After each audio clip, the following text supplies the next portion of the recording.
What's up, guys? It's Patricia from tarantulaheaven.com.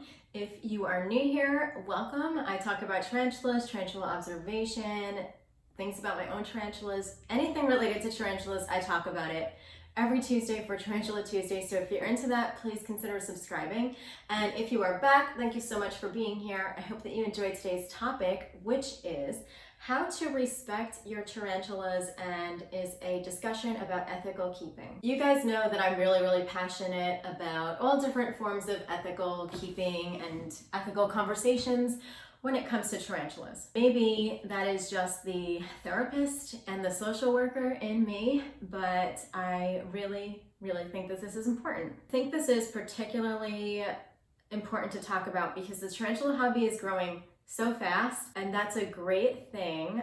But I do think that because it's growing so fast and there's so many different YouTube channels and so many different social media accounts for tarantula keeping and sharing, it's also easier than ever to get into this hobby, and people are not as inhibited as before. And so a lot of people are jumping in and then kind of figuring out as they go.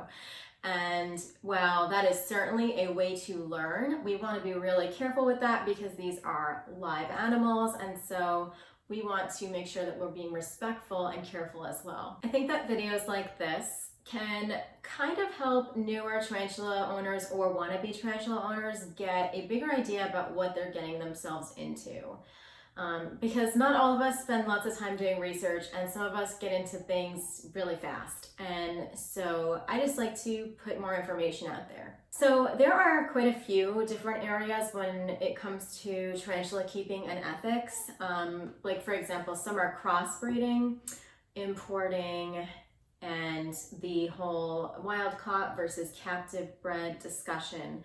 Those are more involved topics that, that's kind of like something that somebody would be interested in once they've been in the hobby for a little bit and have a little bit of a background of knowledge around these things. I think for newer tarantula owners and somebody who would really benefit from this video, I'd like to keep things simple and just think about what I can offer that will help newer tarantula owners become better keepers immediately without having to know all of that back information and research. So I think one of the most ethical things and one of the best things that you can do as a beginning tarantula owner is to actually learn about your tarantula's body language. Tarantulas may not be able to make sounds or facial expressions like a cat or dog, but they do certainly have their own way of communicating with us. And they can tell you physically through their gestures how they're feeling. And there are various different signs of stress. For example, a tarantula who is not in distress will be a lot like Miss Spidey over here, who is not being bothered. She is also just laying there totally peaceful, not doing much of anything. But a tarantula who is stressed or wants you to leave them alone or is scared is going to do certain things, like they might kick their hairs, right? So they might kick hairs off their abdomen. They may throw up a threat pose at you and show their fangs to warn you. They may huddle behind their legs and kind of try to curl into themselves because they're scared. They may also try to flee and run away and go into their burrow. Those are all signs that your tarantula will display when they are stressed. And knowing that these things are signs of stress, or that they're starting to feel threatened and annoyed with you, could save you from an accident that would either hurt you or your tarantula or both of you guys. Know these signs. It is only respectful and ethical that you do not continue to poke or bother your tarantula when they're feeling like this. And doing these things just to see how they react, I don't feel is the wisest decision. You may think that you have everything under control in a situation and that you will be fast enough if something happens, but there is no way to know that. And they're still a wild animal even though they're in captivity. So I wouldn't risk it.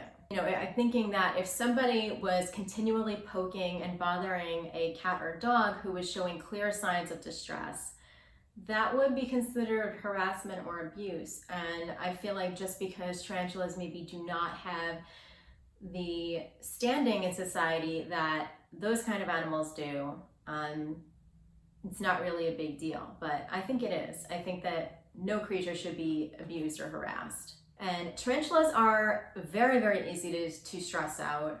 They are very skittish creatures. So that is just something to be aware of. A big part of tarantula keeping is not stressing your tarantula out. If you want a pet that you can bother a lot, maybe a tarantula is not the right pet for you. Another ethical concern that I wanted to bring up was feeding in captivity. Now, tarantulas are able to eat many different types of feeders safely, but I've unfortunately stumbled upon a lot of videos on YouTube that I'm frankly surprised that they're still up, because I think that they are in violation. But I've seen a lot of videos of when people will trap their tarantulas in a closed enclosure with something like a big mouse or a bee or a wasp or something that could hurt the tarantula. These creatures could bite, sting, or otherwise hurt them. I don't think that that's ethical. Pinky mice are still a bit of a controversial subject in tarantula keeping, but I do believe that when tarantula owners who are being responsible feed pinky mice to their tarantulas, the pinky mice are usually very, very, very small and tiny. They're also usually dead or frozen, and so they do not pose a big threat to the tarantula. I'm not talking about that. What I'm talking about is trapping a tarantula in a box with a fully grown live mouse who is also fighting for its life and has sharp teeth and claws that could hurt the tarantula. I do not know why you would do this if there are so many other great, safer options available. And that brings up my other ethical concern is, why are we doing these things for fun or entertainment? It is one thing to feed your pet a mouse or something because that's what it needs to eat and that's its diet. It is another thing to put two animals together and watch them fight to the death for fun. I really, personally, cannot think of anything more unethical than doing this to two creatures. Another ethical concern in the hobby, especially for newer tarantula owners getting into this, is handling. The topic of handling. This is kind of sticky. As far as we know, and it's hard because there is limited research, but from what we believe we know, tarantulas do not have the ability to enjoy handling. We believe that it stresses them out. Like I said, tarantulas get stressed really easily. They would rather be left alone. And so knowing that if we want to handle a tarantulas, that is being made from a selfish standpoint. And how you feel about that ethically is really up to you, but we have to be aware of that. A lot of newer tarantula owners get into this hobby because they were once scared and then saw somebody holding a tarantula, and so that started to change their perception. And so now they are thinking about this animal as a creature that they can interact with, but they're not really aware of the dangers. Not only how possibly dangerous a tarantula might be, but also they're not aware of how they could hurt their tarantula while handling them. A lot of accidents happen this way because people aren't educated about the proper safety precautions and how to handle their tarantula. So whether you handle your tarantulas or not is a personal choice and depends on your own tolerance of risk, but we have to come to terms with that. If something goes wrong, it was our fault and not the tarantulas. Another ethical topic that is really sad to talk about, but is important, especially for newer tarantula owners, because your tarantula could get hurt, something could go wrong. Well, in most cases, your tarantulas are fine, but things do happen, and that is tarantula euthanasia. I made a whole video about how to put your tarantula down if you have to. Some of the reasons why you might have to look into this is because of a bad molt, your tarantula gets really sick, gets DKS, or gets really, really injured upon repair and you can't fix it. When it comes to the most humane way to put your tarantula down, we aren't really sure, to be honest. There are so many different schools of thought. This is a heated topic. So I'll just let you know what's out there. The reason that we don't know for sure which way is the best is because we have limited research into this. We have limited research into how tarantulas process pain, what happens in their body when they die, what happens in their bodies when we do these methods. So I'm just gonna mention some of the methods. So a lot of people believe that freezing tarantulas is the most humane because the cold tends to slow their metabolisms down.